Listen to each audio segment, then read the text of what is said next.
Welcome, ghouls and goblins, to our glorious Ashes of Creation October development update. Oh my god. Oh, I that's so surprised scary. Steven didn't know that was going to happen. uh, welcome to our update. We hope that you've had a wonderful time, that you've been keeping well and safe.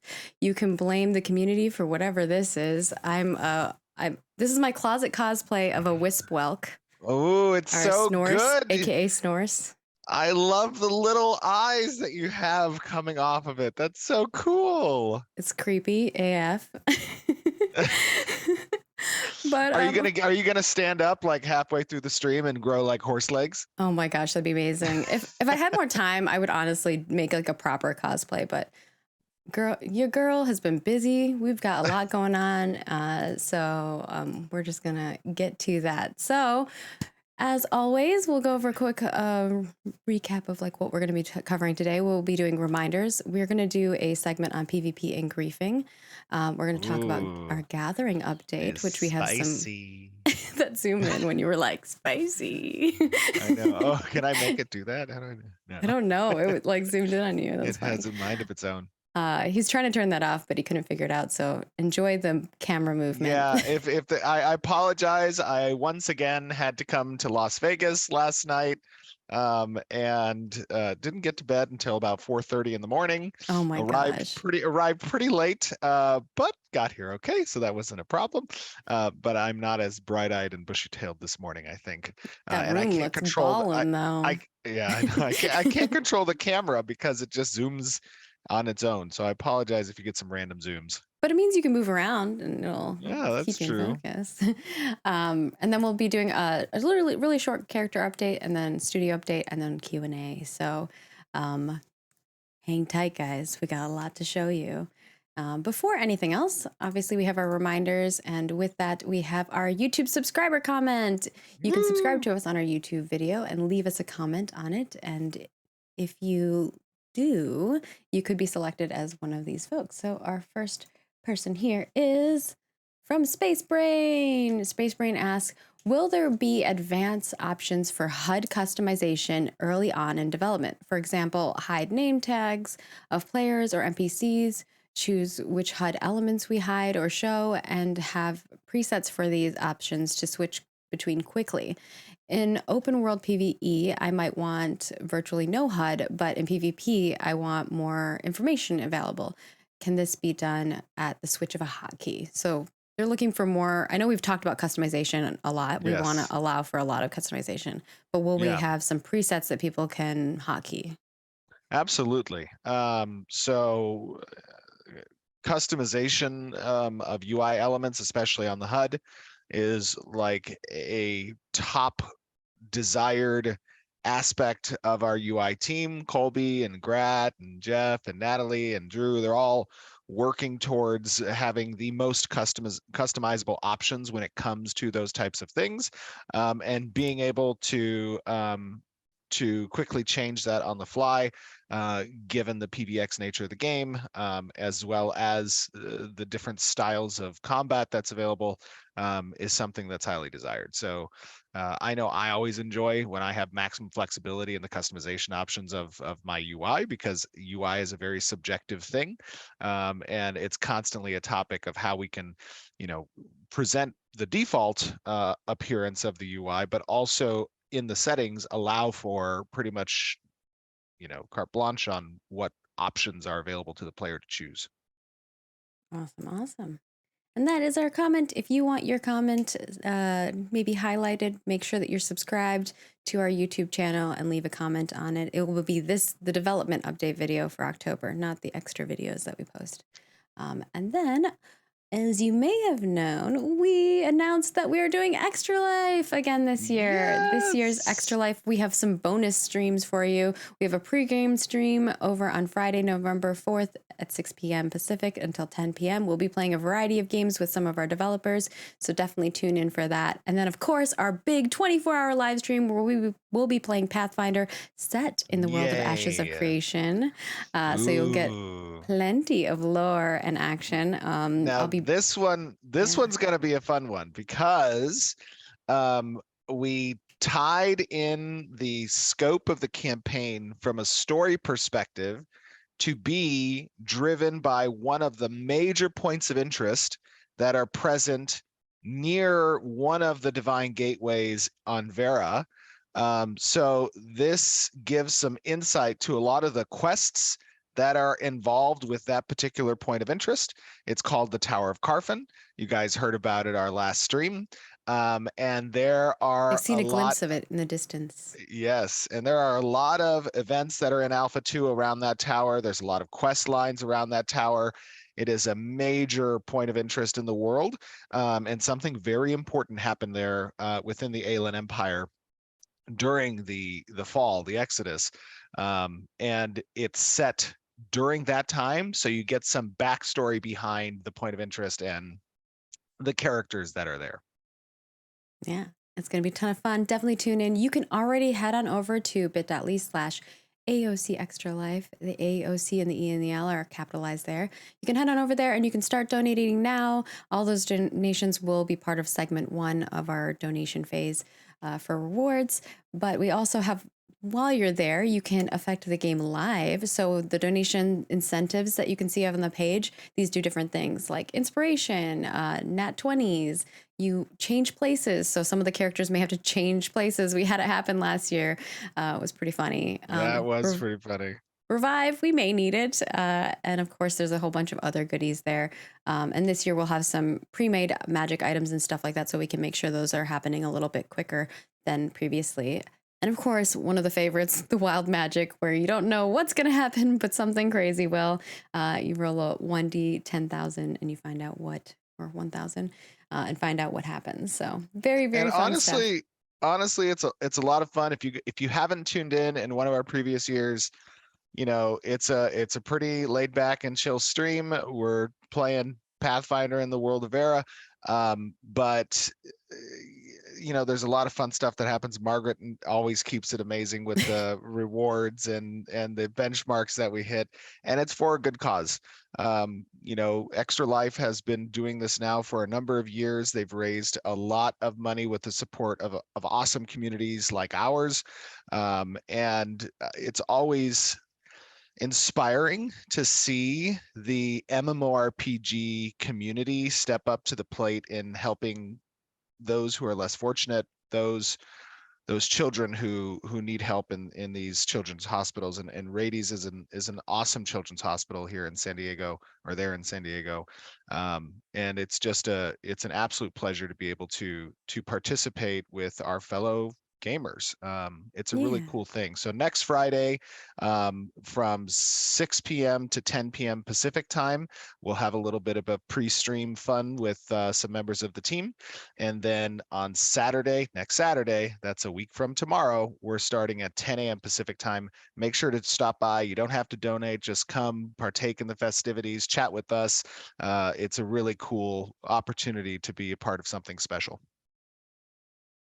I would definitely agree. It is pretty amazing what you all do to help, the kids at Rades. And they're Absolutely. yeah, it's precious. But as Stephen said, we do have a lot of milestones.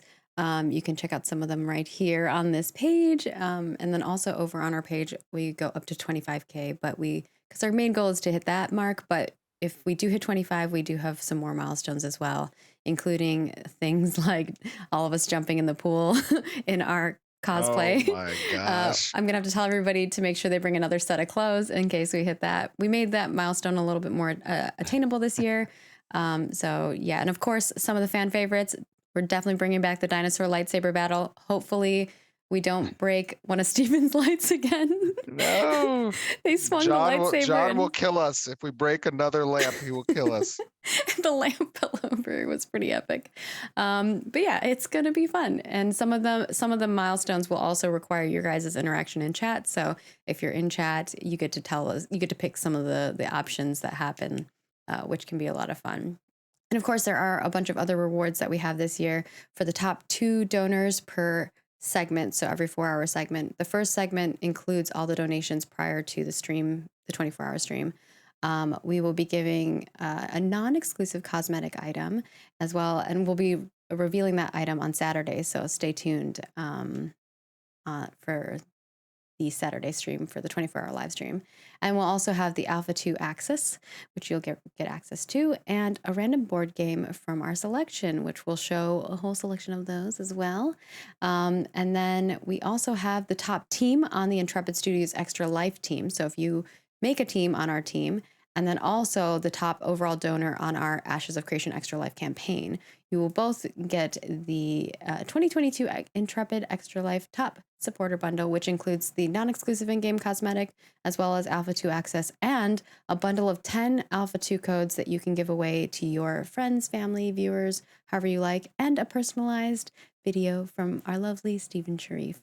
And also, we might be doing something called a Death Nut Challenge Yes. during the stream, which is interesting to say the least. And lastly, every year, I don't think we have ended a Stream on charity time. stream on time, nor without me receiving several pies to the face, which is always fun. Yes. We Make sure definitely you are bringing guys back the tune pies in. to the face. So yeah, it's a lot of fun. And then of course, any team that raises $100 or more on the Intrepid Studios Extra Life team by November 8th, 2022. So we'll leave it open a little bit longer, and also give us time to get a little rest in before we pick the winners. They will be put into a raffle to be drawn for a 2022 Intrepid Extra Life Supporter Bundle, which will include the non-exclusive in-game cosmetic, the Alpha 2 access, and a bundle of codes, as well as your choice of an Elgato Wave 3 or a Stream Deck. So hopefully for those of you who are maybe, smaller streamers and you can get up to $100 to raise, you can potentially get some increases to your quality of your stream and things of that sort. So we want to give back to everybody. Hopefully that covers a lot of stuff. And beyond that, we also have our cosmetics that are swapping over. Definitely read the lore for this one, because it might not look as spoopy this time, but if you read the lore, some creepy stuff going on. Cult stuff is always weird. But the Accord of Autumn, check it out. These will be swapping over on November 9th at 11 a.m. Pacific. So if you want these, snag them now. And of course, all of these variants made, help us make the game. These become NPCs and creatures and buildings in the world. But definitely read the lore about them, because they're pretty cool. And with that, let's swap over to PvP and griefing. And Stephen, if you would like to kind of preface this, I think before we start going deep into the PvP and griefing, let's kind of cover what the basics are, because I think everyone's definition of what griefing is different. So Yes. Can you define to us what you mean by griefing when you're talking about it in context here? That is a good question. So first, I asked Margaret this week to include for our stream today a section to discuss PvP, risk versus reward, and griefing, right? In the live stream. And that's because there's been some healthy discussion within our community and within the MMORPG gaming community at large about what types of systems players have played in the past that our flagging system might draw inspiration from, what the role of that system played in combating griefing but allowing a sense of risk within the world, and then what is our objective by implementing, let's say, an open world flagging system. And I wanted to have an opportunity to kind of discuss and convey, once again, and I know we've done this in the past, but obviously as development continues, as we provide updates of the development and it garners more attention and more eyes from the MMORPG player base at large, and not necessarily those of you who have been following the project for a long period of time, you're going to get new users and new members of our community who are excited about what they're seeing, and they're going to learn about systems slowly over time. And the one thing I want to make sure that we are very clear about within the Ashes of Creation community is that we are always polite and that we are willing to explain and help direct people to information. There is a wonderful resource out there that's managed and built by Lex, who's one of our great community members, who has taken a lot of information, references, resources, and poured it into an Ashes of Creation wiki. And one thing I would recommend to those of you who are new to following the project and excited about the potential of Ashes of Creation, make sure that you engage with our community on Discord, on the forums, on Reddit, and you ask people questions, but also that you take it upon yourself, if you are interested, right, to go to the Ashes Wiki, to go to our website, to go to YouTube and kind of watch and explore and read and take in kind of everything that this game is about and what its philosophy is meant to represent and why the game is being made, right? That's a really good step to take if you want to be an informed, consumer and follower of the game. And of course, if following development is not for you, that's totally fine too, because it's not a journey that's made for everyone, and that's cool. What I want to say about the recent topic of the open world flagging system and PvP and Ashes of Creation is that there's a very strong emphasis for how PvP and Risk are represented within Ashes of Creation, in that it is meaningful, in that it has the ability to catalyze change within the world through both opt-in systems that are designated, timed, and more controlled, to elements in PvP that are more outside of your control. And I think that's where the concern really lies, is when PvP enters the realm of being outside of your control. Now, the reason I believe in player behavior that we have concerns about the ability for others outside of our control and consent to affect our gameplay is because oftentimes in games where that's the case, you run into a state of griefing. And it's often expressed that you can implement systems and rules in such a way where you curtail that level or frequency of griefing, right? But you can't completely eliminate it, that people will find a way. What is it? Life finds a way, right? That I guess essentially griefers are dinosaurs and they just eat you. No, I'm just kidding. Not the case. But what we tried to do, or what I've tried to do, is take a system that I experienced in the past and refine it in such a way where the large portion of griefing that had the potential to occur in previous systems is mitigated even further. And when we think about griefing and we think about what is griefing, griefing isn't necessarily the realization of risk, right? Risk is a healthy thing. Risk makes us value reward. Without risk, we would not pursue certain achievements because anybody could achieve them.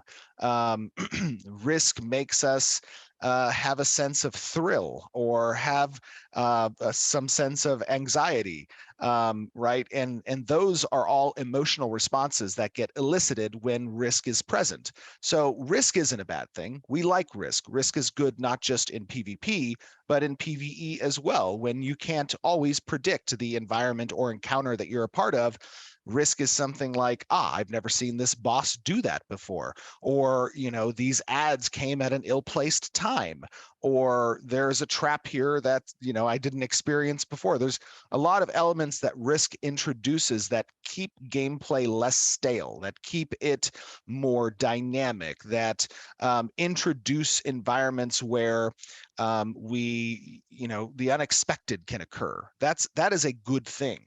Now, the question is, when risk becomes something that doesn't stop other players from impacting your gameplay in a negative, harassing, and repetitive manner, that the motivation to do that action is less about their personal advancement and more about impacting your gameplay, because when they elicit the response of anger or rage from the player, they feel a sense of accomplishment.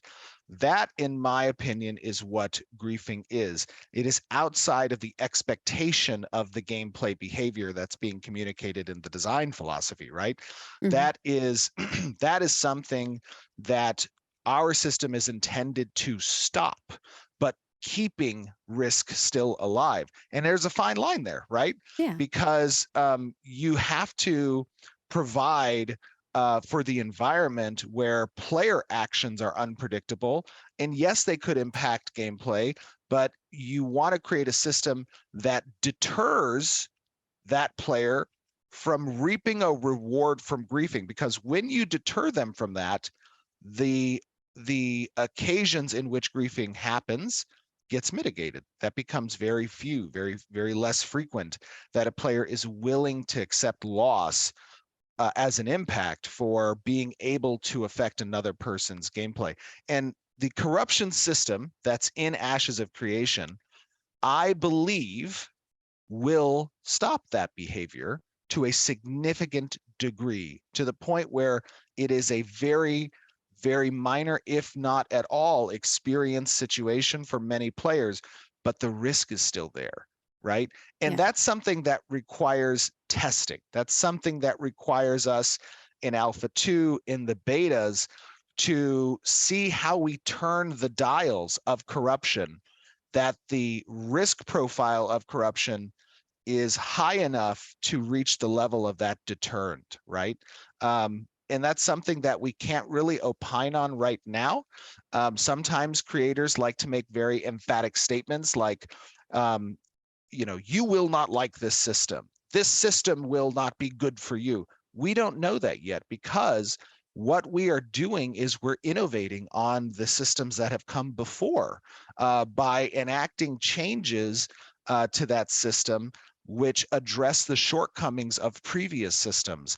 And we have to play test that first.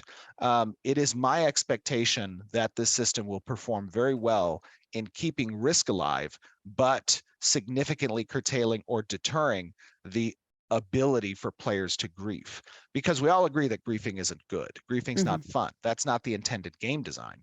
And for players who work outside of the system to overly grief and harass other players in a way that is just not intended game design, those are actionable events. Those are potentially CS actionable events, right?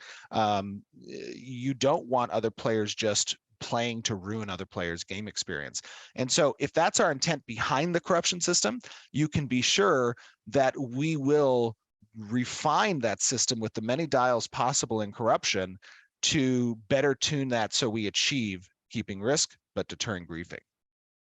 And so that was a long That was a long monologue. long-winded answer for it, but at least you guys have context to where we're going when we're talking about griefing. So let's now drag that into when and how will players encounter PvP, because I think that's been a contentious thing that people have been discussing as well. Yeah, absolutely. So when and how players encounter PvP. The majority of PvP that players will encounter, the vast majority, will be through consensual systems, meaning opt-in systems like sieges, like caravans, like wars, these, or going out into the open sea. These are conscious decisions that players will make, knowing the risk potential, the risk profile, assessing that, and they will opt into those things. But as we discussed with the open world flagging system, there is a possibility that players will contest dungeons or contest raids that you and your friends might be a part of. And that's a decision point to a degree as well, because as I said, most players won't go red. The vast majority of players will not go red given the risk, and not just risk, but what is risk, right? Risk is the potential of failure, the potential of loss. And there's many scales of failure. But going red or gaining corruption not only has risk associated, it also has a cost. And that cost is a defined cost. There's a known value to that cost. You raise your cumulative PK score, which increases the future corruption that you might gain, which dampens skill efficacy in combat when you are corrupt. You gain 4 times the death penalties when dying as red. You can't trade your gear or interact with vendors and NPCs or store gear inside of a storage chest while you're red. So it mitigates the potential you have to potentially safely get rid of that corruption. In addition, you have now the potential to drop equipped items and gears if you are corrupt. So it's almost certainly a negative return on the investment of going corrupt, and as a result, very many players will not engage with the system. But again, it's a fine line between keeping risk there while deterring griefing. And you covered a bit of this just now, but um, one of the things that has come up in the discussion about this topic is other games have flagging and corruption systems, Yep. but they still have issues with users griefing each other. How Correct. is our flagging system and corruption system going to deter that? Well, in a majority of cases, the experiences that I've had where the corruption system doesn't accurately address the potential for griefing is when the system has essentially failures, failure points where the corrupt players can create a PK alt, right? That has the ability to be logged in or logged out at a location where you're protecting, let's say, the hunting ground, and you have the ability to support the PK alt through healing, and you might not flag by doing so. The alt has the same level of damage output and has no risk of loss there. We address that by having the skill dampening so that that PK alt is ineffective in PvP and doesn't have the ability to kill. You can return fire against a red target and not, go purple so that you're a valid target for PvP. The red targets will have to continue to accrue that negative corruption if they wish to defend themselves. There's a logout timer assigned for players who have corruption that's very significant. And even if they force disconnect their client during that time, it still persists in the world. There's the potential to drop your armor and gear, as we discussed. There's 4 times the death penalties that are accrued through negative experience that's gained, which means that even in the negative experience, it also applies potential skill dampeners and keeps them from accruing normal experience as well. There is an added, these are all things that I've changed in the system that help to safeguard some of those loopholes. Now, of course, as we said, we can't and we don't want to 100% remove the ability for that risk to be alive, for that risk to be realized. But what we do want to do is make sure that those occasions are few and infrequent and are not the majority of a player experience, let's say, in the open world. And we do so by incorporating all of those risks and costs into a decision to gain corruption and PK another player in the open world. It's just not going to be done often. And that is my expectation and opinion. It's also the goal of the system, is that griefing is not a viable option or play style. And as a result of that desire for the system, we will fine tune it in such a way through testing that that outcome is achieved. And that is the intent and purpose of the design. All right. And then the next part of this is obviously there are situations where we as developers cannot always make, those changes, or we might not foresee something that players might do to one another. How will we handle targeted harassment that happens in PvP? For instance, like maybe there's a streamer and now they're just being farmed, right? Or whatever that might be. There's many examples of that. And what was the question there? I'm sorry. How will we handle targeted harassment that happens? Oh, I see. Targeted harassment. Yeah. Again, as I said previously, when a player takes their play experience to the point of harassing another player and doing so on a repetitive basis in order to diminish their play experience, and that is done, it is a breach of what our code of conduct is expected in the game. And it is a ticketable offense, right? If you are following around a streamer or you're following around a player and your intent is to keep them from playing the game or to force them to quit, that is a dirty player mindset. It's a bad player mindset. It's a griefer's mindset. It's not something that's desired in the ecosphere, in the community of Ashes of Creation. And as a result, it is a serviceable customer service situation, right? That is where warnings are given and actions can be taken against the account holder of an individual whose sole purpose is to disrupt and affect negatively the gameplay experience of others. And, you know, risk doesn't mean harassment, torture, right? That's not what risk is. Risk is a healthy thing. Risk, like I said, increases our value of achievement. It increases the value of reward. It feels really good that you are overcoming risk. It doesn't feel good to get griefed. And that's not the object of the system. Yeah, and on the customer service side, we do plan to have in-game GMs. We do plan to service people in the best way possible, and we will grow our service team as much as we need as our player base grows.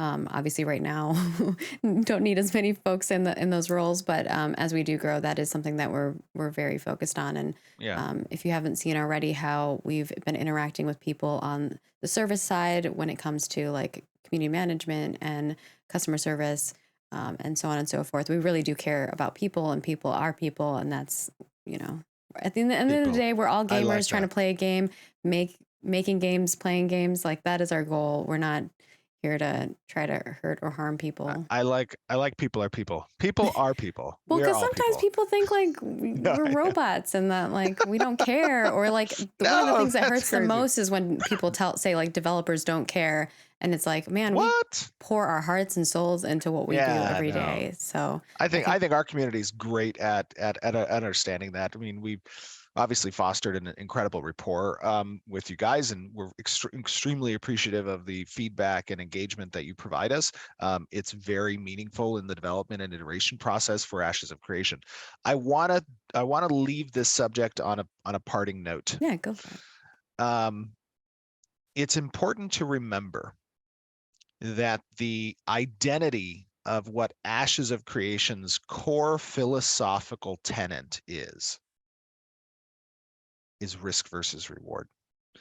And what that means is, while we will refine systems, we will iterate on systems, but we will never change the core identity of the intent and philosophical approach to what Ashes of Creation as an MMO brings to the MMO genre space that is not currently represented, or that has been a while since a game has represented it. And while the discussion is healthy and we want to make sure that we are relaying accurate and informed opinions to the broader community who might be less involved in following Ashes of Creation, we don't want to make assumptions. We don't want to relay information that's not accurate. We don't want to relay that intent that's not accurate. What we want to do is express that Ashes of Creation is endeavoring to build a risk versus reward centric PVX style game. And that intent and purpose will be delivered upon, and it will not change. We will fine tune, we will test, we will ensure that we reach the goals of the intent of these systems, but that core philosophy will stay the same. And with that, All right. I think we might have some videos to show. Yeah, let's move on to our gathering update. Yay! Yay! So first and foremost, let's kind of preface this video. We have a couple videos, so do you want to do? Let's do the first one first. So like, if you want to. Yeah. So first thing you're going to be seeing right now on screen is the last time you saw a gathering update was last year after Alpha 1, or during Alpha 1, so August, September timeframe. And in that time, there has been some changes with regards to the intent and purpose of the gathering and harvesting systems within the game. This is the biggest thing you will notice in this upcoming video that we're going to show you with that update is the visuals of harvesting, of gathering. Previously in games that I've played, when you chop a tree down, that tree falls and its branches go through the ground and then it disappears, or you mine a rock and the rock kind of disappears, and you do these different things, and visually it's kind of been lackluster, but it's a tried, tested, true kind of, people probably don't pay too much attention to it. What we're creating with Ashes of Creation is very much, you guys know this, a passion project. It is a painting to lovers of the MMO genre, and as a result, we are going a little bit extra in the visuals, of Gathering. And it's all to the point of creating a very immersive environment. So that's the first big noticeable thing you're going to see. The second is going to be the information behind some of the system changes that have occurred within Ashes of Creation, and what is available and what is gatherable. Now, before you watch this video, keep in mind where Gathering was last year and how it's changed this year visually. So you have that video as a reference piece that you're seeing. Mm-hmm. Yeah. And you're about to see the changes here. But I want to preface this point. This is before Alpha 2. This is still a work in progress. That includes visual effects, that includes the environment, that includes the UI, and it includes the sound design. So all of those things are works in progress, and you'll see the night and day difference between last year and this year. And I want you, as you're watching, to extrapolate how work in progress will move even further beyond this point after Alpha 2. But I think you guys are going to be impressed and happy with the video and visual changes.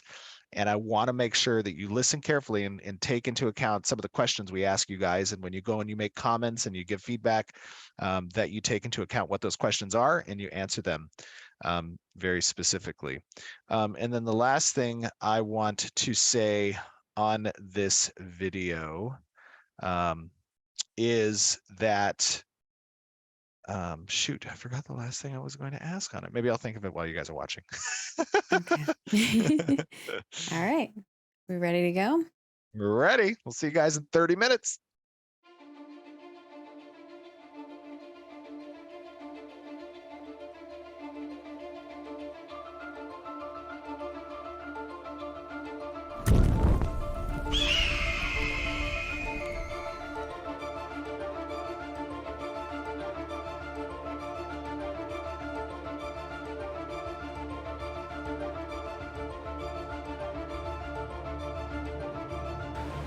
Hello, everyone, and welcome to another glorious live stream day. I'm super excited to be with you guys, show you what we've been working on, and I have the absolute privilege of being joined by two of our stellar developers helping bring the world of Vera to life for all of us.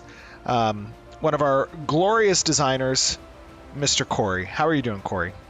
I'm doing great. Super excited to be here. Excited to have you here. I'm excited to go through with the community and get some awesome feedback on the changes that have happened since Alpha 1 last year to a lot of our resource systems, to the economy as a whole. And I know that you and the other designers have been working hard looking at the feedback that players have given from recent games they played, and thinking about how, with further details along some of our systems like land management and how they've influenced some of these changes since Alpha 1. And we are also joined by one of our absolutely phenomenal senior gameplay engineers, Mr. Alex. How you doing, buddy? I'm doing pretty well. Excited to be here. Excited to have you as well, because, of course, the magic lives in the code. And you have done an awesome job in helping bring to life the desires that they have for this system. And we're going to get into, I think, some fun discussion about what it took to make some of this stuff possible. So, as some of you out in the community may already be aware, this live stream, this demonstration, is going to be about our gathering and harvesting systems. And, while we are hard at work and getting things ready for Alpha 2, there have been some significant changes in the direction of how we're approaching general harvestables within the world, and we want to be able to obviously show you guys that. I think, right now we're recording this on Thursday, so this is pre-recorded. Tomorrow is a live stream day. I've asked the community team to prepare some of the older references from Alpha 1 and what gathering looked like there, and of course you guys knew that in development, we're always showing you guys works in progress, and those works in progress change over time. And now you guys are going to get an opportunity to see where it's at now. You likely just saw an example of where it was last year, and I think you are going to be pleasantly surprised and excited to see some of these changes. Where do you guys think we should start first? Alex, Corey? Well, I think we should lop down one of those trees. I think so as well. Okay, so my first question, Corey, do I have to pick a specific tree, or can I chop down any of these trees? You can chop down any tree you want. Just pick one that you like and just take that lumber. Oh my goodness. All right, so that is probably the first major reveal, is that in Ashes of Creation, we have now expanded the resource gathering system to include a great many of what the world is showing you of these resources. So when you see a tree, you can chop a tree. If you see a rock, you can mine a rock. And before we actually chop this tree down, I want to tell you that I have played a lot of MMOs. I've played a lot of games.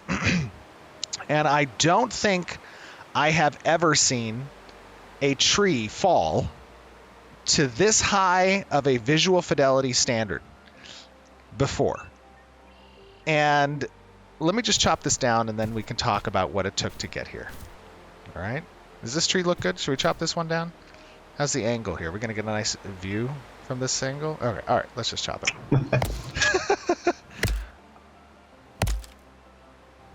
I love the new UI. Oh, I know. And the sound. Get ready. It's happening. Oh my gosh. Look at the dust kick up. Look at the canopy of the tree get impacted and when it falls. Wait, that's not all. As it dissolves, it comes back and it grows. And of course, we are speeding up this growth stage, right, Alex? Yeah, correct, yeah. So we're speeding this up now to give you guys an idea of how these assets regrow in the world. And Alex, talk to me a little bit about what it took to get that physics-based collision actually working like that, because that was impressive. Oh, let me just begin with the amount of feasibility reviews we had to go through in order to achieve this. I remember when I first talked to you about having the canopy get rigged and and actually have that physics component. I think your eyes grew like 50% wider. Physics is a wild beast. It's very hard to tame, especially in MMOs. Yeah, absolutely. So what exactly did it take to make that canopy fold like that? Basically what happens is when you chop down a tree, we swap out the static mesh, which you see in front of you, to a skeletal mesh, which then we simulate physics and apply force to the direction we want the tree to fall. And when the tree falls down, we have colliders on tree branches that impact the ground, and as that impacts the ground, it also impacts the stem of the tree and making this effect that you just saw. I mean, it looks great.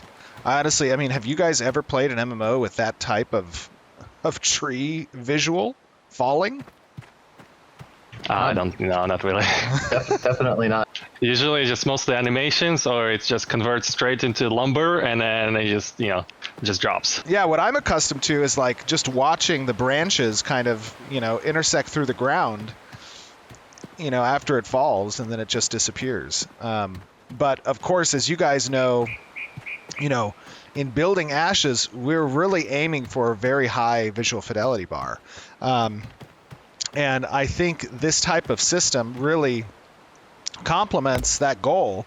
It's incredibly immersive, and it feels good. Now, of course, this stuff is all a work in progress still, right? This is, this is going to land. Let's see that physics. Okay. That's not bad. That's pretty good. This is where I was telling you about taming the physics. Yeah, exactly. Oh, that felt pretty good. Now, of course, there's a lot that goes into making a world that's filled with this amount of resources that can be gathered. Corey, talk to me a little bit about what this change in really widening up the amount of resources and changing those classifications to general resources that are harvestable. What does that look like from an economy design perspective? Well, I mean, it allows us to leverage some of our other systems. Like one of our previous live streams was about seasons, right? And the changes that could come from seasons. Yes. What could be growing, what could be dropping in this season versus another one, right? So the change to have everything that you see gatherable kind of allows us to attach the changes that you see during the seasons to all the gatherables that you see. So the information that you learn from season to season and about each gatherable will be valuable to you as a gatherer. Right. And yeah, absolutely. And then the other thing is, when we talk about, like, for example, looking at this rock here, I don't know what that rock is before I actually complete the harvest. But after I complete the harvest, I see that I collected basalt in the bottom right-hand corner. Talk to me a little bit about kind of that decision and what that means.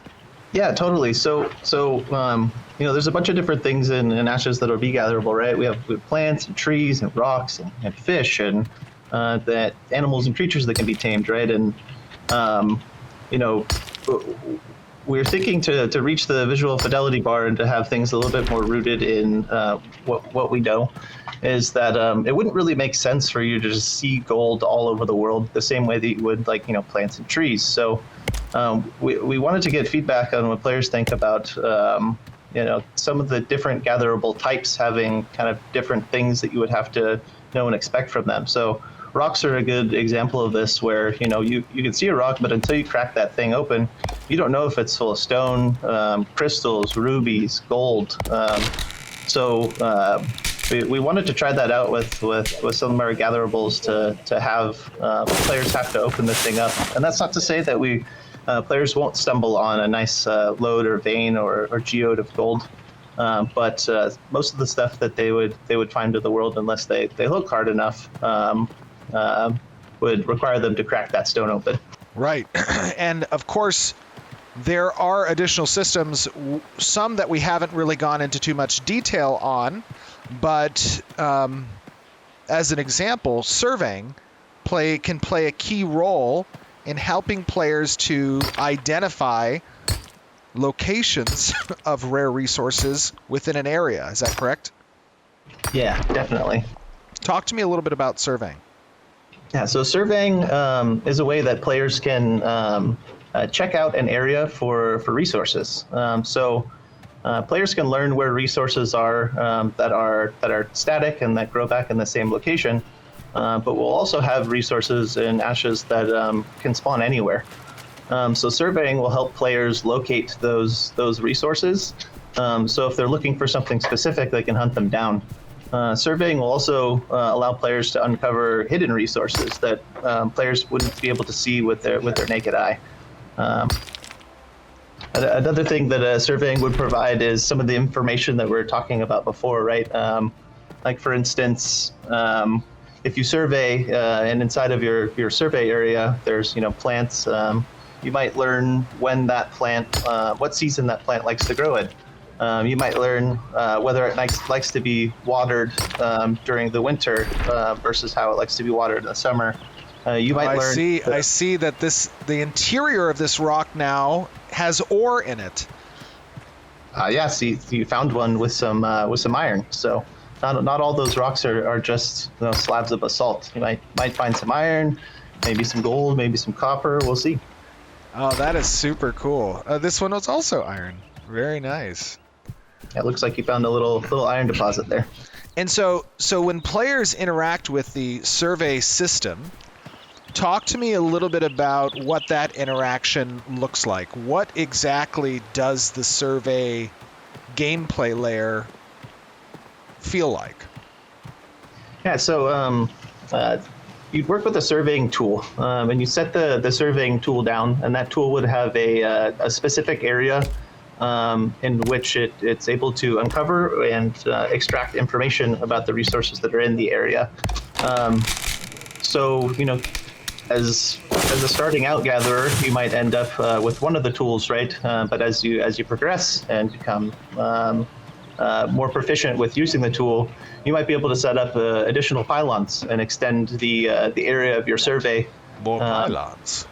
Yes, pylons. So, right, and so that allows you to start kind of making shapes and having more strategic areas that you're surveying, right? If you could connect multiple pylons to create a shape, maybe you could follow the twisting caverns of a cave.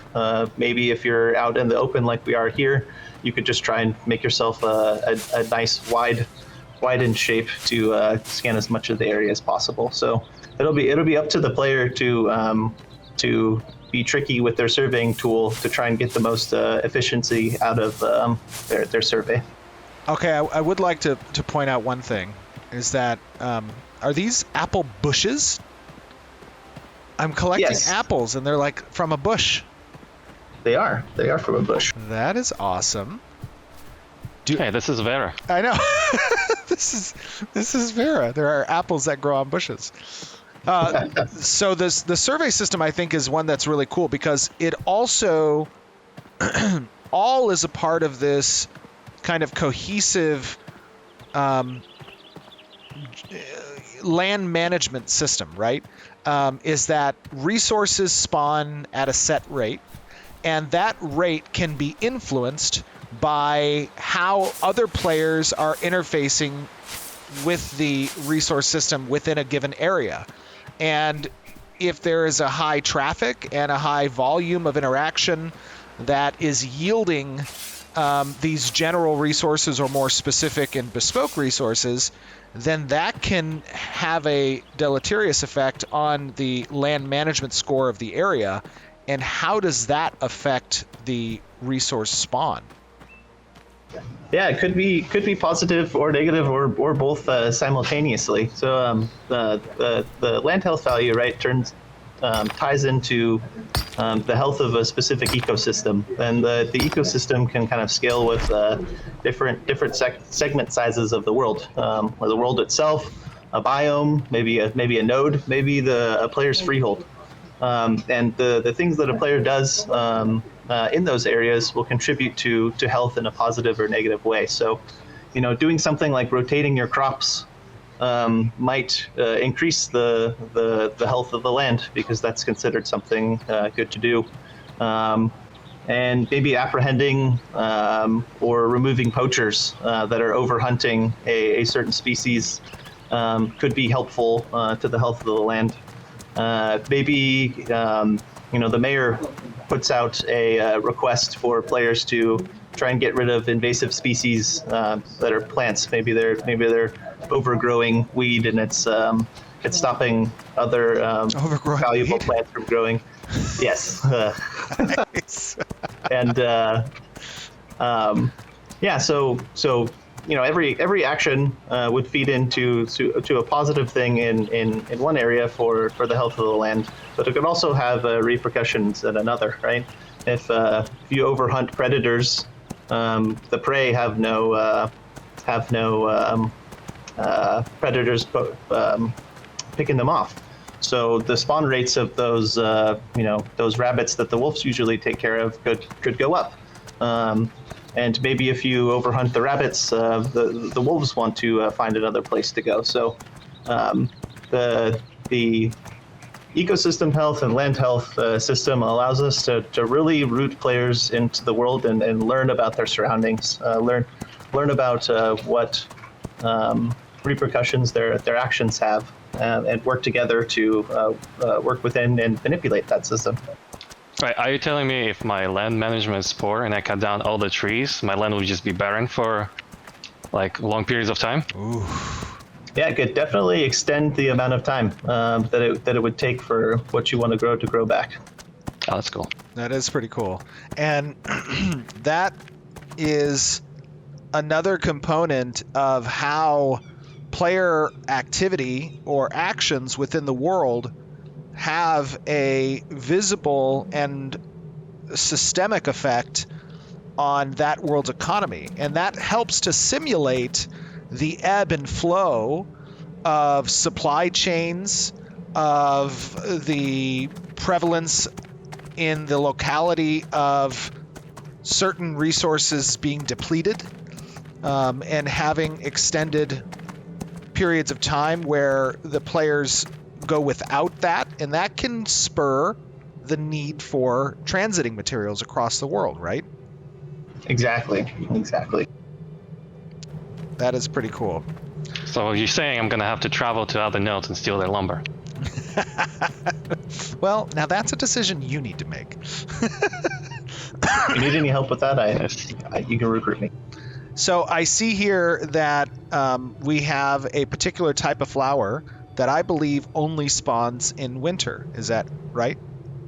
Yeah, totally. This is the Gloomy Pros, and it's a beautiful flower, but it can only be found in winter. So, I love the I love the effect that that flower just got wrecked. Yeah, that sickle's doing work. I know. Let me see if we can watch that flower regrow here. Does it regrow? Flower. Of course. Yeah, it definitely should. Are you coming back, little flower? Oh, there it is. We found it. Oh, and it's in a bulb state. I can't interact with it yet. That is so cool. It's not ready. You want the petals, so. Oh yeah, and then actually to add to this, each state has its own physics profile. Like you saw trees, like you saw the flowers right here, and some profiles might not have any collision, and some might have. So for example, as for trees, sapling stage requires no collision, but the young stage will have a collision which you no longer can go through. Oh, that is pretty cool. Now, Slurpee is his gamer tag. Alex, talk to me a little bit about what you had to do to kind of make all of this performant, right? When you're creating an environment with so many of these terrain actors, these foliage actors being interactable, that can have some potential performance issues. How did you go about addressing that? Yeah, you're correct. This is a very difficult task, and luckily for us, Unreal 4 and Unreal 5 provide tools for environment artists called Foliage tool, where you can just paint like trees, paint flowers, paint rocks, like everything you see, and it's very, very performant because artists paint thousands of them, right? And to make the world very immersive, to make world believable. So what we've done is we basically used the same system and introduced a few states. And the main point of that was to make it as seamless as possible for environment art to place those assets in the world, and design being able to modify those data points to make it transition between states. That's pretty cool. And obviously when you have potentially hundreds of different players that might be within close proximity as you, and they're all in this environment interacting with those different elements of the terrain, those different resources and gatherables, this is a nice way for us to ensure that performance is still good.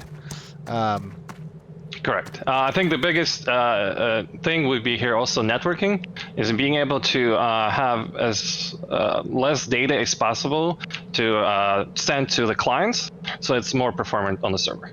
That's cool. One other thing I want to talk about is is you will see here, and I want to show you guys this, that when you chop down this tree, previously you had seen it kick up dust that was relevant for the season and the area. And now what happens when we chop this tree down in winter? Let us see. I hope it doesn't hit the deer. Oh, that would be unfortunate. I also hope it doesn't hit. Okay, we're good. We're good. You're good, deer. Don't you worry. It kicks up snow. That's what is that? Is that a sandal? Is that a sandal scarecrow? Looks like it. Oh, it's a sandal scarecrow. Oh, and we're in the face. I think there was a collision of a skeleton mesh that you're wearing. That was cool. This is awesome. Oh, I love that. That is so cool. Little sandal scarecrow. Oh, and it's growing back. Yeah, that is super cool. So there are really two main points of player feedback from this demonstration that I want you guys in the community to think about when you are talking about what you saw today. The first one is, how do you guys feel about the change that is incorporating a much higher amount of gatherables in the environment, right?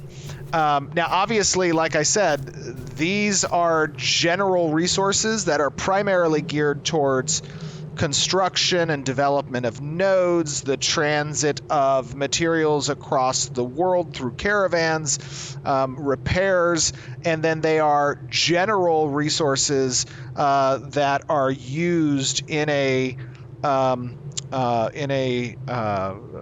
much more foundational way of creating higher tier mats that then get used in recipes as well. But how do you guys feel about that broadening of the resources available out in the wild? And then the second thing that we want to get feedback on, what was the second thing we wanted to get feedback on? The visual fidelity that we're trying to reach. Oh, right. Yes, the visual fidelity. How do you guys feel about the visual fidelity of these trees and the rocks that are, oh my gosh, this one is going to take a while. Get ready for it. It's a big tree. It's a timber. Oh my gosh. Now, of course, there are some things that you guys are not seeing here because they're not yet implemented, but professions will, of course, introduce layers of accessibility based on the type of resource, the size of particular resources. Isn't that right, Corey? Yeah, definitely. Yeah, your progression within the profession will take account what tools you can use.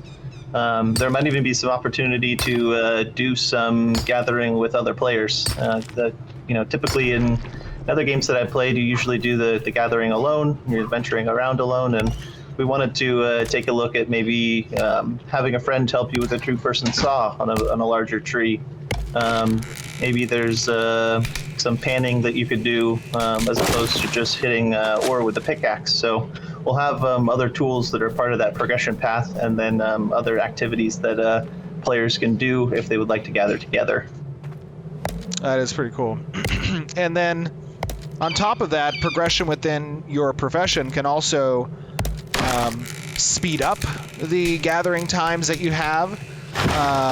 And another important note is that, like, as these resources reach different stages of their maturity and coming back, right? You see that plant kind of growing back. You could potentially access the resources at earlier stages as well by having high advancement within a certain profession. Is that correct? Yeah, exactly. The speed, the time at which you're able to access them, maybe the amount that the thing yields will all kind of tie into your expertise at that individual gathering profession, and also the things that you're using to do the gathering. Oh, can I highlight one additional thing? Yeah. I love the new UI for interaction. Yeah, thank you so much to Colby and Natalie and Jeff and all the UI team. And I would take this opportunity to thank engineering and art at TechArt too. Like, Stephen had mentioned that we came with the crazy idea of reaching this visual fidelity bar, and me as being a gathering player myself, like I spend a whole lot of time exploring the world and doing gathering, and it means a whole lot to me that it looks good, that it feels good and roots me in the world, right? When players spend hundreds or thousands of hours exploring around, and each time they interact with these things over and over again, they just disappear, or there's not the level of touch that we're trying to put on here. It doesn't quite feel quite right. So the fact that everyone kind of rallied together to offer something like this, like, Absolutely. it just makes me super excited to play the game. I want to play the game. I know. We all want to play the game. Let us in, Steven. Let us in. Let us in. You guys are in the guts of it. Come on now. Okay. There is one other thing I want to talk about is also how you guys feel about the interaction of surveying with revealing resources within the world. And without that element, for example, what we showed you today with mining, you may not know what you're going to get until you complete that harvesting action. How are you guys feeling about that? We think that it creates an interesting dynamic between utilizing resources necessary to initiate that surveying sequence and what it represents for players as they choose to spend their time and or the meaningful choice they might make in moving to a particular area based on what resources are available in that location and discovering that through the surveying system. That's another point of feedback that we want to collect from you guys. So with that being said, are there anything else that you guys want to chat about before we close off? I think we covered it all. Just thanks for including me in the chat. I appreciate Absolutely. it. Can't wait to hear everyone's feedback. Super excited. It's going to be a lot of fun. This was lots of fun. Thank you for inviting us. Absolutely. I think it's going to be a lot of fun to watch players interact with the new gathering systems as people get to see how surveying and land management accompany player actions within the world. So with that being said, guys, we did want to give you this update on where gathering has come to now, both from a visual bar as well as give a little bit of insight to the new systems like surveying and land management. And we want you to chew on that. We want you to think about that and give us your feedback both in the YouTube video, on Twitch, on our forums, on Discord, all the places. We, of course, appreciate that, and it is a very important step in bringing you guys Alpha 2 and ultimately Ashes of Creation. So with that being said, thank you guys. Hope you enjoyed, and we will see you back on stream. Bye-bye. Bye.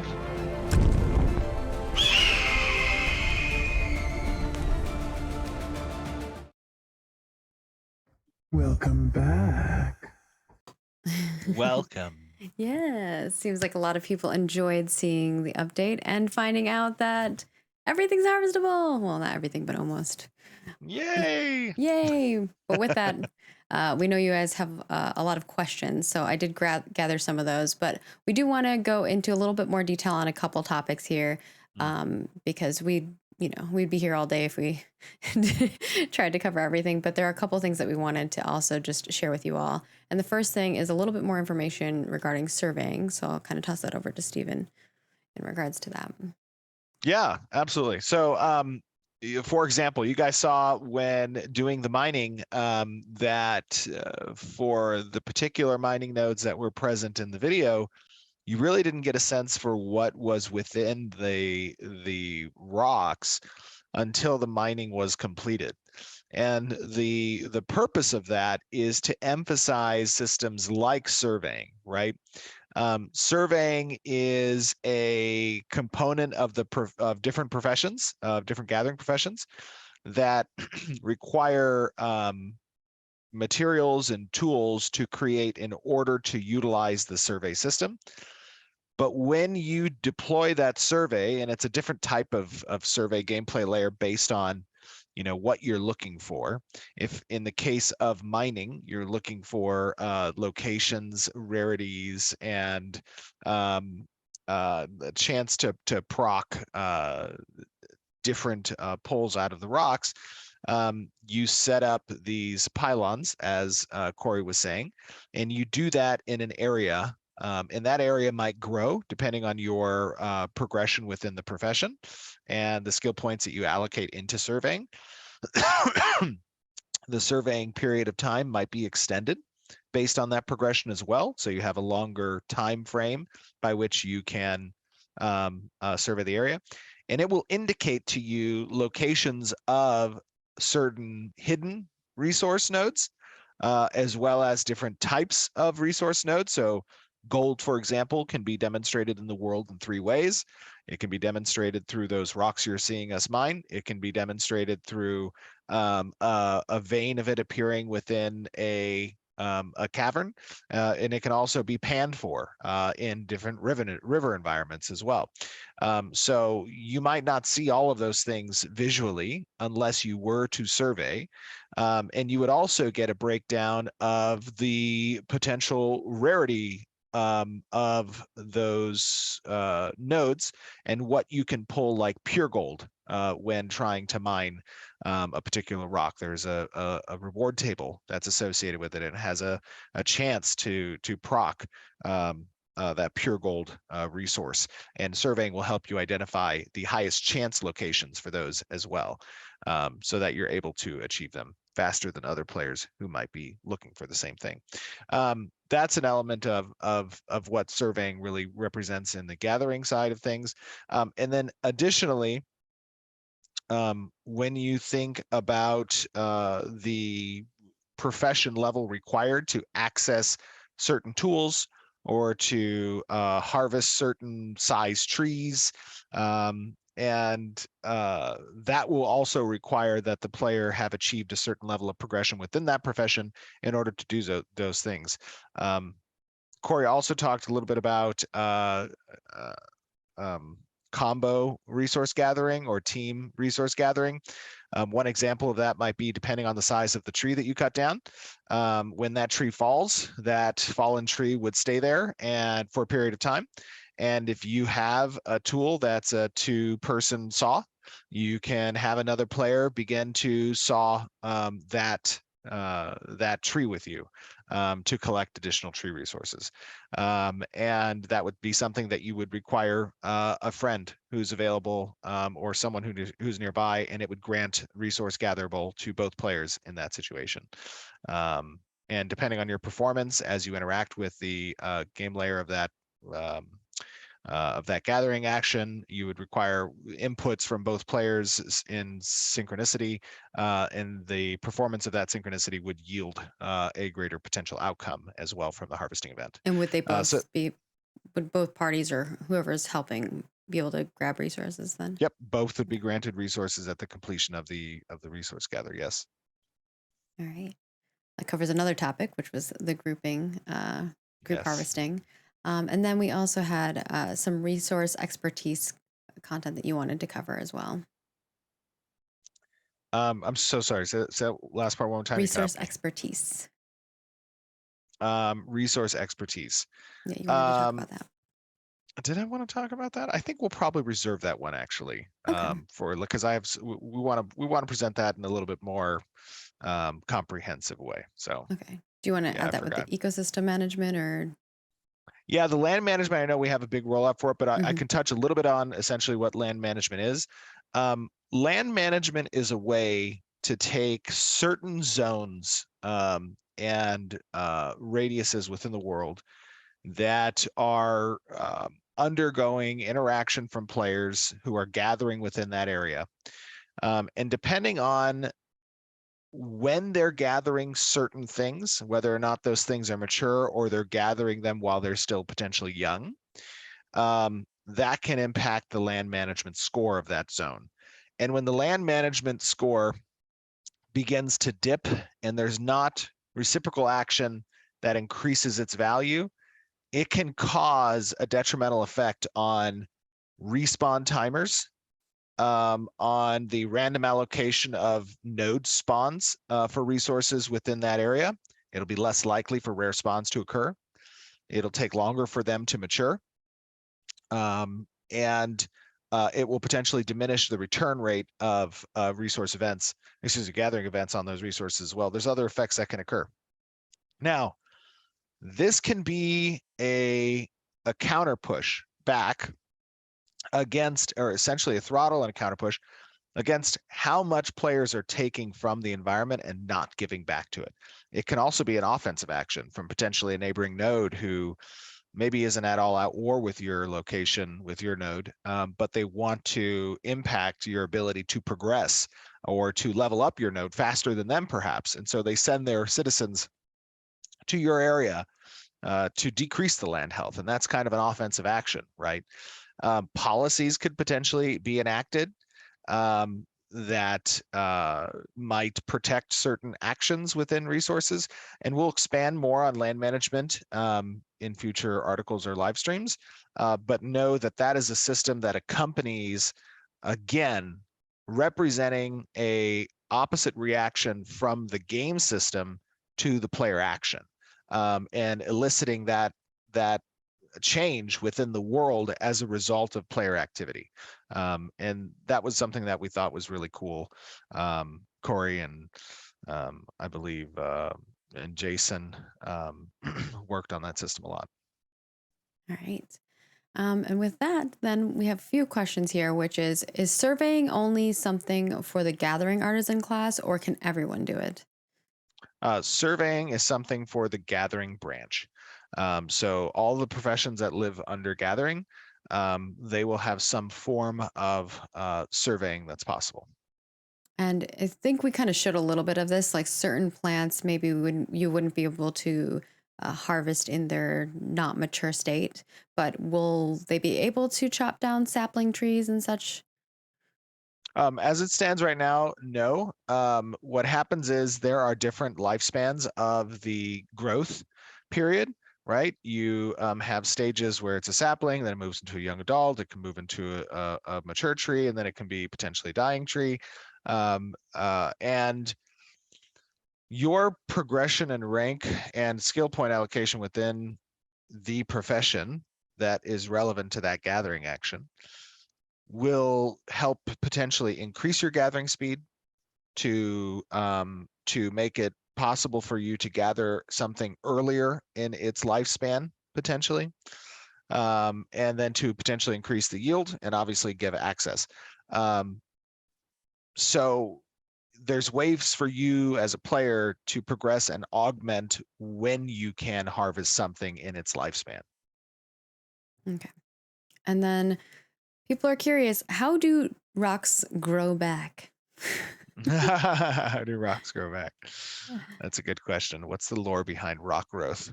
I think that in a mechanical answer, excuse me, the mechanical answer to that is that the resource node respawns, and its respawn location will be a variable. It will be randomized. It won't always respawn in that location per se. You're seeing that now, but that's because some of the coding is still outstanding in that regard.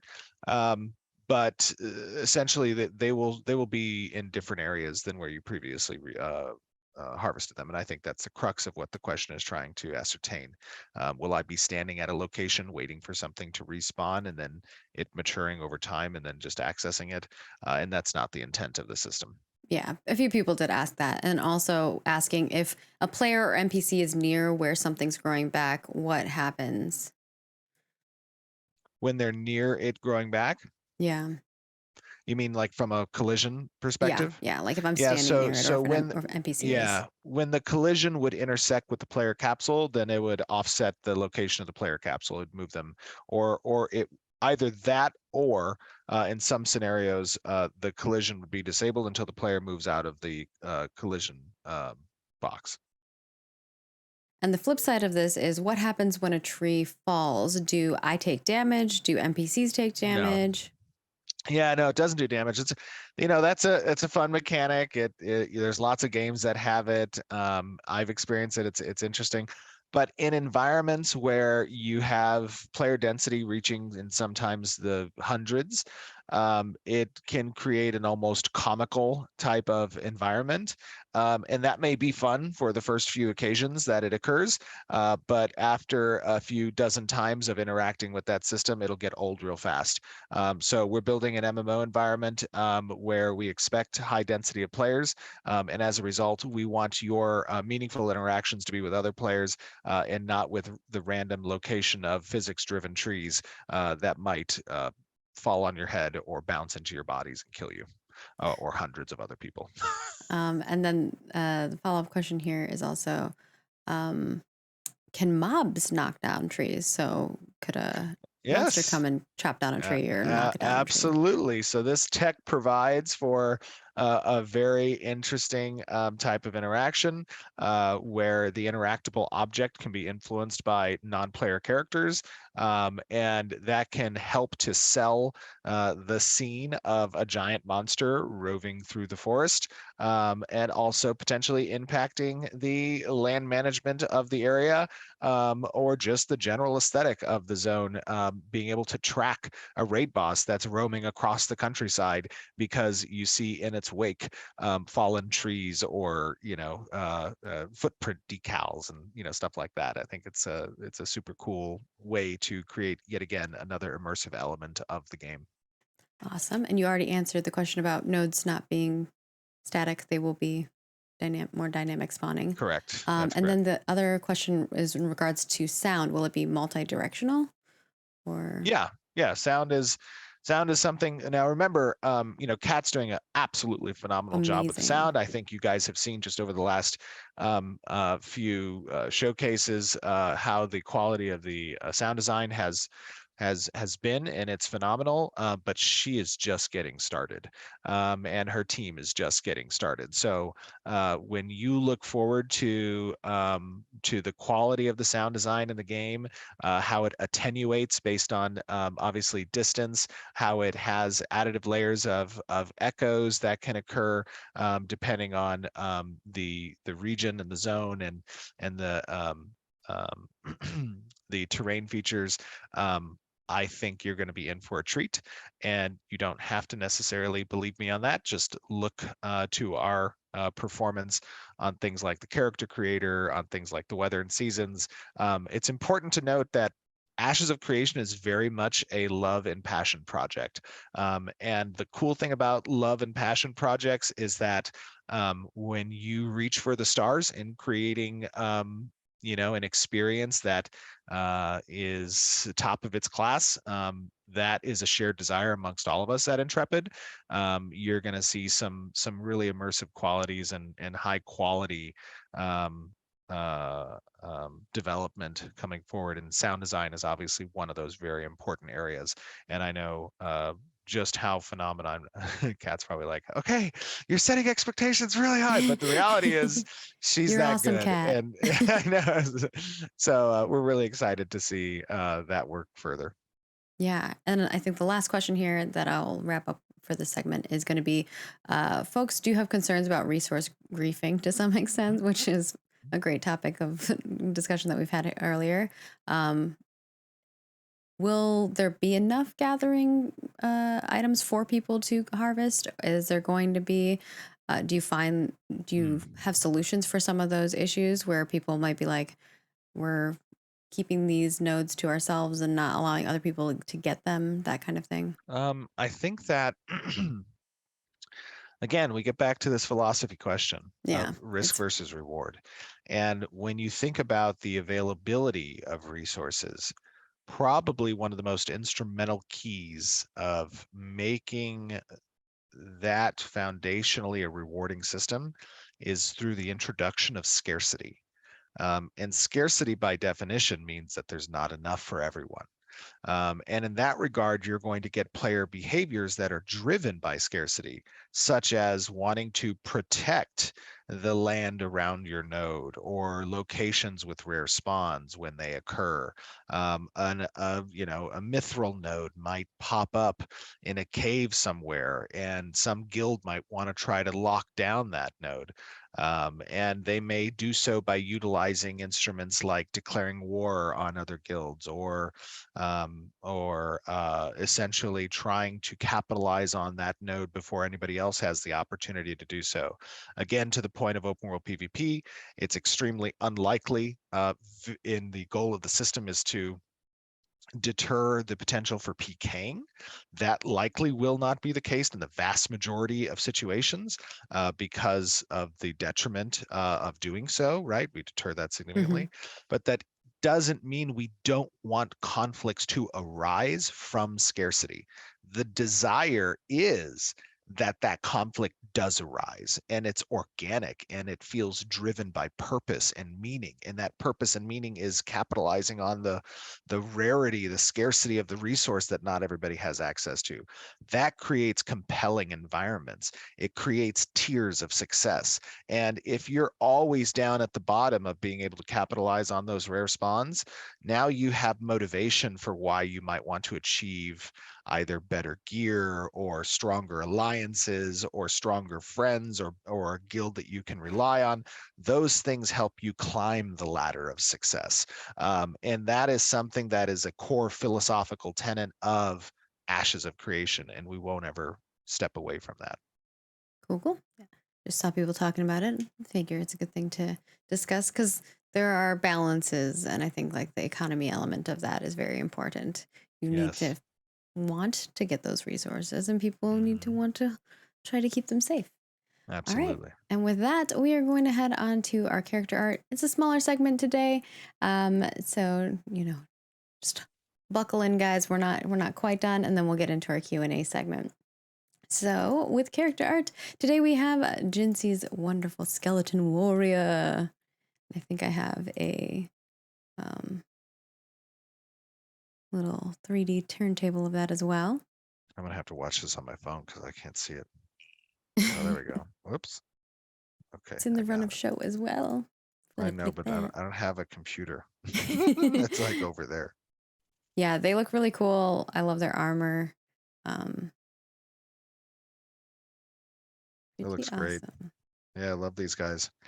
You might be seeing them in the Pathfinder campaign next week on Saturday. Yeah, that area is going to have a lot of spooky stuff in it. Some hints on how to build your character for those of you who are participating.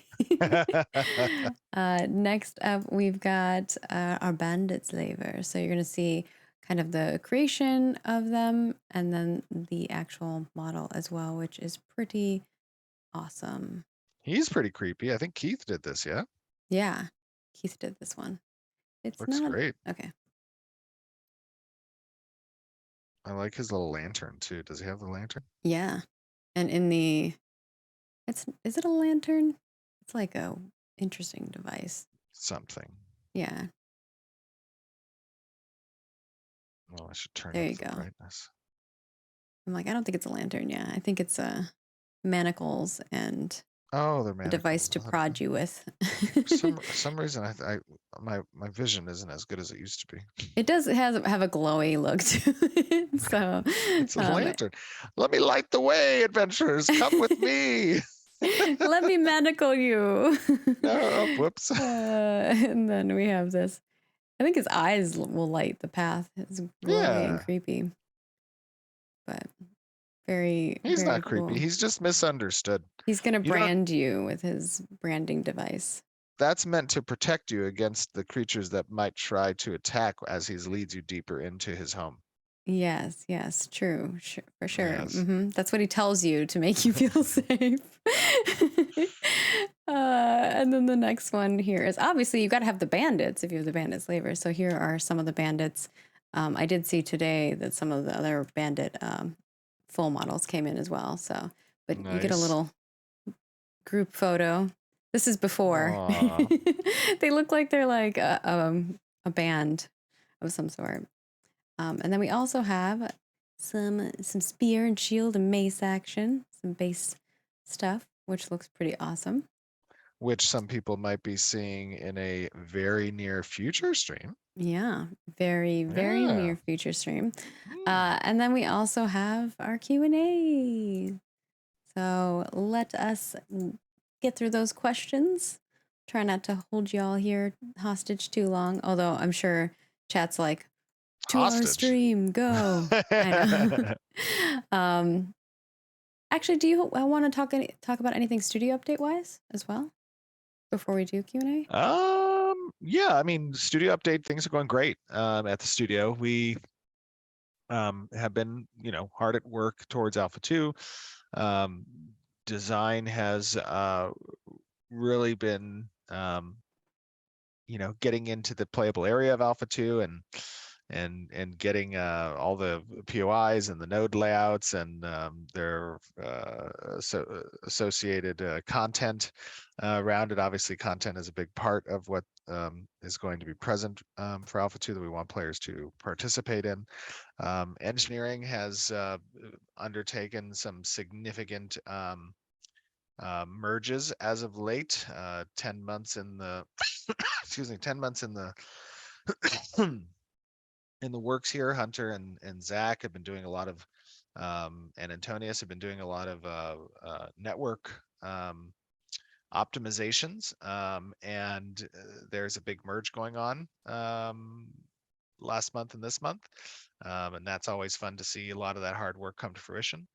And of course, Art is just leading the charge in creating this incredibly beautiful and immersive environment, and the characters and the animations and visual effects and the UI. I mean, it's been awesome seeing each of the teams kick off with the results, and what I'm seeing in the reviews is phenomenal. And I know you guys are agreeing because we see your updates, and community gives me updates on player sentiment and discussions. And They it's just want always more, nice to Steven. see. More. I know. I know. They're like, give me more. Even the developers, they're like, more. I know. Oh my I gosh. heard Corey over there like, I want to play. Yes. all right, What do with- they say? Patience is bitter, but its fruit. Oh man, I can't remember the saying now. I don't remember. But patience is difficult. But it's worth the wait. It's worth the wait. All right, with that, let's go into the Q&A and try to get through as many of these bad boys as we can. I'm going to start with some of the PvP oriented ones because I feel like they are Sure. contextually make sense with what we were discussing before. So Dolium wanted to know about player corruption. Actually, all 3 of these will be player corruption oriented. They were Nice. asking, how will you address the possibility/inevitability of players purposely having low-level characters with max-level professions to mitigate against being ganked via giving more corruption/imbalancing the risk versus reward idea? You're muted. I think you muted yourself when you Whoops, coughed. sorry. It's all good. It's important to note that there are certain requirements that come with professions. Those requirements take into account the dangers and locations that are level dependent within the world. There are also some requirements when it comes to the ability to use certain types of tool sets and or surveying options that kind of make that a bit more difficult. But also, the intent of the corruption system is to deter PKing, especially with the level disparity. And I wouldn't consider it necessarily an imbalance when taking into account players who wish to PK others that are significantly lower level than them, whether or not that's a result of the purposefully creating lower level alts that can utilize gathering, processing, or crafting profession advancements. Excuse me. Or not. So, the intent of that system is you engage with a player who has a significant amount of resources on them, and you view that as an opportunity. You're taking into account the added effect of that level disparity. All right. And then we have, are there currently plans for skills that reduce/absorb enemy mana? And if so, has it been decided if these skills have their effect on green players? Enemy mana, I see. So like mana burn. Yeah. That would be considered a form of excuse me, that would be considered likely a form of status effect. And those types of status effects would not be conferred along with the ability's damage outcome. So if the target player were not flagged as a combatant or did not have corruption, then they would not be subject to the status condition. Okay. And then Golid wants to know, will killing a player's mount, battle pet, beast of burden give corruption? So you have Correct, a player yes. and their creature, you kill their creature. That's correct. If you kill any controlled entity of another target player, whether it be a battle pet or a mount or a summon, you will suffer the consequences of gaining corruption, albeit at a lower value than you would by killing a player. All right. Now to the other general questions. A question here about caravans. Can two-player caravans travel together to share in the defense? So you have one party of two different caravans. Can they kind of defend I see. together? Yeah. So no, This is from Overthrow. each caravan is its own bespoke event, essentially, that you would choose to participate in, and you wouldn't participate in more than one at a time. Now, obviously, there are different sizes of caravans, and we haven't talked about how we've rejiggered the capacity systems and the new crate systems that we've introduced. But caravans have the ability to carry small, medium, large, or extra large types of of crates, essentially. And if you were wanting to run, let's say, things like a decoy caravan in order to try to get players to participate in the combat of that particular caravan, those are also valid tactics. So the intent isn't to have shared caravan participation. Okay. And then Louis W wants to know about naval ship combat. How will the ship firing system work? For example, will the shell hit where the cursor indicates, or will they have to calculate the projectile drop and manually adjust the elevation of the weapon? So it depends on the type of weapon. There will absolutely be weapons that are projectile based that will require leading the target and predicting the movement of the opponent, NPC or otherwise. And then there are faster type projectile weapons that would reduce the predictive nature of the longer projectile times, right? So that might be something like a harpoon. When fired, it impacts a target within its range within a matter of a second or two tops. Whereas you might have a potion launched that could potentially take upwards of 3, 4, or 5 seconds to impact, depending on the angle of the firing. All right. And then Mycology wants to know about arenas. Will the game's PvP instanced content, such as arenas, have level bracket caps since the leveling process is intended to take a while? They will have level requirements in order to participate in the arena, but they will not have um, uh, bifurcated brackets, essentially, that would have separate player pools. So you'll be a minimum level requirement in order to participate in the arena system. And if you achieve that minimum level requirement, you're able to participate in the same pool. There will likely be some form of ELO system associated with arena participation that gets flushed on a seasonal basis as well. All right. And then Drunk Ninja wants to know about professions. Now that the shipbuilding profession is no longer exist, how will we build ships? Ships are built in adherence to a recipe. That recipe requires components. Those components adhere to different professions, different crafting professions that require a player to kind of intersect and or craft or purchase those components from the different professions. And then once they have those accumulated, they can do the construction process through the recipe system at a harbor. And then Roni Scipone, which I love their name, wants to know about gathering. We kind of answered this, but I think this is a very specific version of it. Will a party of gatherers be able to extract more resources in a dungeon than a single player gatherer? Situationally, yes. It depends. It depends on what resource we're talking about. Obviously, with the introduction of these group-based or multiplayer-based resource gathering options, a single player wouldn't have access to that. So depending on the type of resource and whether or not it interfaces with a group resource option, then the answer there would be obviously yes. But at the same time, if there's a limited number of resources that are available within the location and it's achievable for an individual to harvest them as efficiently as a group, in that occasion, no. So I think it's just situationally relevant. All right. And then Lord Pax wants to know about weapon and race appearance. Will weapon size apply differently to each race, such as a dwarf's battle axe being the same Yes. size as a Tolner battle axe, etc.?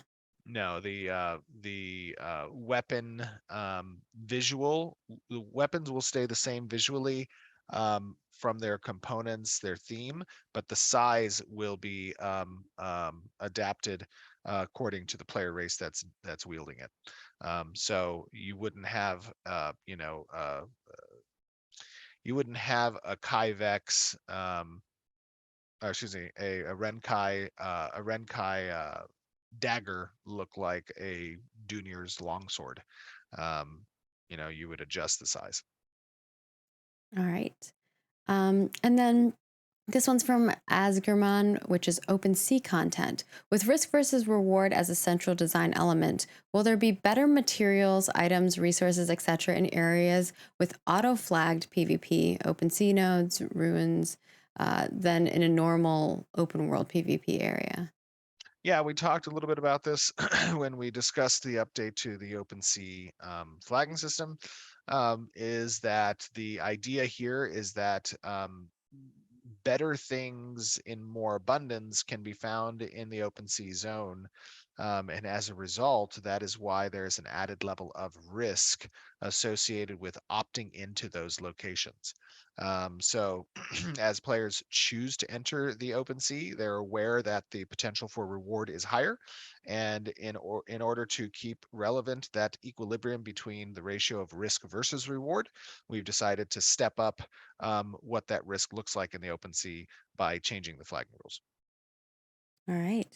And that is our questions for today. Hopefully, you all enjoyed our live stream. You had a good time checking out all of the good gathering updates, and hopefully, you like them. And if you did or didn't, head on over to our forums. We have a feedback thread over there regarding the gathering update. We would love for your thoughts on the gathering profession progression, requirements to surveying in order to know what you're gathering, and changes we made to everything being gatherable, and so on and so forth. So any comments and thoughts that you have, things that you think other games have done really well, we'd love to hear all of those thoughts. Pop them over there. We'll be compiling feedback report regarding that. The community managers have been rocking and rolling with those things. And of course, reminders that we do have our Extra Life live stream coming up. We hope that you can tune into it. It's going to be so much fun. The first stream is our pregame stream, which will be on Friday, November 6th at 6 p.m. to 10 p.m. It's for a great cause to help children. So we would love for you to join us. It's, after work hours. We're spending our weekend for it. And then, of course, we have our 24-hour live stream on Saturday, November 5th from 10 a.m. Pacific to a whole 24 hours, technically 25 hours because of daylight saving. It happens that same day. But we always do our due diligence on having a great time. We'll be playing a Pathfinder game set in the world of Vera, where you can also donate to affect the game live. So feel free to Yes. check out the donation options there. They're all incentives on our page. If you head over to bit.ly/AOC Extra Life and check it out, we have a whole ton of milestones that will be available for you to unlock, including Alpha 2 giveaways. We have tons of rewards. Check out our article over on our news page for more details, or head on over to our page that has all of the details as well on there. And of course, a reminder that our cosmetic swap over will be happening on November 9th, 2022 at 11 a.m. That is the Accord of Autumn. And I highly recommend checking out the news article for this one because the lore is spoopy and creepy and lots of culty stuff, which, you know, if you're into that, it's kind of fun. Yeah, and I just want to add yeah. to the Extra Life thoughts as a parting thought here is again, you do not have to donate, just come and join us. It's going to be a really fun time. Tell your friends to come join us as you're gaming, keep our stream up and interact and chat with people. You're going to get some fun tidbits of lore behind a lot of what the POIs in Alpha 2 will have available. It might even give you some helpful pointers on how to overcome some of the challenges and obstacles in some of these quest lines and events. That I think can be super fun, but ultimately it's really just for a good cause. And hey, you know, it's a fun time. So try to set aside some time, come chat with us, be a part of the community. And it's really for a good cause. And I think it's something important for communities to be part of. People want the cat cam. They want me to bring my cats again this year. We got an Aw, auto that's feeder, really so we don't cute. technically have to bring them. But if Steven is fine with it, we could bring Oh, them. yeah, that's fine. They did Cats. enjoy getting lots of pets last time. And Hopefully of they don't course, get into one of the death nuts though. That was unfortunate. oh my gosh, no. Be careful though, because Lucy does try to eat weird stuff. See, that's what I'm saying. Yeah. She might eat one of those like 12, 13 million Scoville death nuts. No, we'll keep them away. And of course, we will have 2 videos for you. The first one will be today. We'll have the high-res version of all the harvesting or of the gathering stuff. So if you want to check that out, we will be sharing that shortly here on all of our social channels. So to follow us in all the places. We do post every day. Our team is always rocking it. Twitter, Facebook, Instagram, Snapchat, whatever your jam is, we're probably there. Ashes of Creation. And of course, we will be uploading this full dev update that will come out Saturday. So Oh, and there is a 2K video or 4K video, whatever it is, of what you just saw with the gathering that's going to be going up on YouTube just after this stream. So if you want to go yeah, take a that's look what at it to get I just oh, said. I'm so sorry. I was It's totally okay. I was reading something. It's all good. And of course, for this video that we post, if you leave us a comment for the next month, you could subscribe and leave a comment. You could be a lucky winner of us drawing your comment, which we will spotlight like we did today for Brainspace. So with that, we will be heading out. Thank you all so much for staying with us for this very long stream. And we will see you next month. Well, actually, no. We'll see you before next month. We'll see you We'll in see a you on week. Friday. Or next Yeah, week. we'll see you next week for some more action. And of course, next month for our next development update. Woo. Toodles.